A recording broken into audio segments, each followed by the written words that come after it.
జై శ్రీరామ్. అందరికీ నమస్కారం. ఈరోజు ఒక ముఖ్యమైన ఘట్టం ప్రారంభించబోతున్నాం. ఈ విషయం గురించి నేను గతంలో అనేక సార్లు చెప్పడం జరిగింది. అదేంటంటే నేను రాసినటువంటి 2 పుస్తకాలు, ఒకటి బైబిల్ దేవుడి నిజ స్వరూప స్వభావాలు, ఇంకొకటి అదర్ సైడ్ ఆఫ్ జీసస్, లోకమెరుగని యేసు మరో రూపం అనే ఈ 2 పుస్తకాల మీద నేను కామెంటరీ చేయబోతున్నాను. ఈ 2 పుస్తకాల గురించి వ్యాఖ్యానం చేయబోతున్నాను అని చెప్పి నేను గతంలో ప్రకటించడం జరిగింది.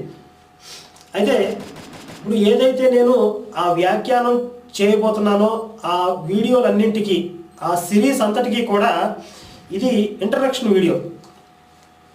ఈ ఇంట్రడక్షన్ వీడియోలో అసలు ఈ పుస్తకాలు రాయడానికి గల కారణం ఏమిటి, ఒకటి. ఆ తర్వాత రాసిన తర్వాత మళ్ళీ ఇప్పుడు వ్యాఖ్యానించాల్సిన అవసరం ఏమిటి,